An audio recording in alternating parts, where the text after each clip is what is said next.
The Second World War ended in 1945. But for one man hidden in the shadows of the jungle, the massacre continued for another 30 years. He wasn't fighting an army, he was fighting his own mind. This is the story of Hairu Onoda, the last soldier of a war that had already ended, and the ghost who haunted an island in himself.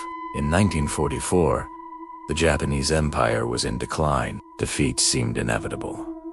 Young intelligence officer Hairu Onoda, just 22 years old, was sent to Lubang Island in the Philippines. His mission was simple, yet brutally clear.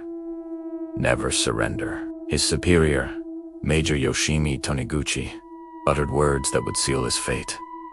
It is absolutely forbidden to die by your own hand. It may take 3-5 years, but we will come back for you. As long as there is one soldier, he must continue to fight.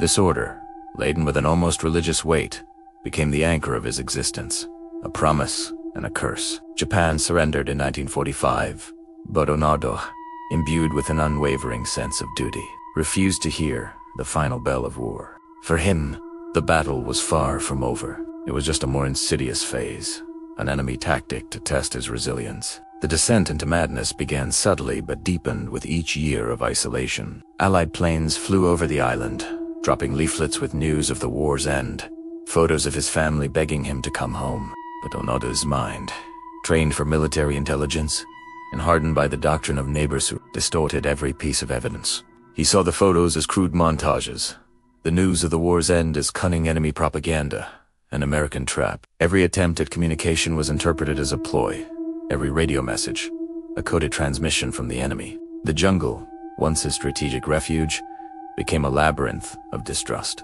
where every shadow and every sound were potential threats. His three companions, Corporal Shohechi, Shimada Private Kinshiti, and Private Yuchi Akatsu, were gradually drawn into Onoda's spiral of paranoia. The group's cohesion, based on military hierarchy and a shared belief in the continuation of the war, reinforced the collective illusion. They were the last guardians of a lost honor, the only ones who saw the truth behind the facade. Decades passed, transforming the young officer into a specter of war. His companions, one by one, succumbed. Akasu surrendered in 1949. Shimada was killed in a shootout with fishermen in 1954.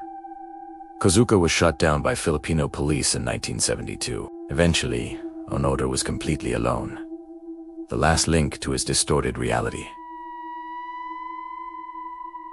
Survival became grotesque, crawling in the mud, eating insects, stealing crops to feed himself, always on the move, always vigilant. His uniform, once impeccable, was in rags, his skin weathered by the sun and humidity, his body thin and marked by hardship. He became a lethal urban legend for the local Filipinos, a monster who shot from the shadows, responsible for the deaths of about 30 civilians. For the residents, he was the ghost of Lubang, a terrifying figure who appeared out of nowhere to steal and kill. For Onoda, he was a soldier, fulfilling his duty, fighting a war that only existed in his mind, but which was as real as the sweat on his brow. The jungle was his battlefield, and paranoia his only companion. If you think the human mind is the most dangerous place in the world, hit that like button now. In 1974, the unthinkable happened. A young Japanese traveler, Norio Suzuki, an adventurer who sought Lieutenant Ono, a panda, and the abominable snowman, found him. Suzuki achieved what no one else had. He gained Onoda's trust. He explained that the war had truly ended. But Onoda, faithful to his original order, would surrender to no one but his direct superior.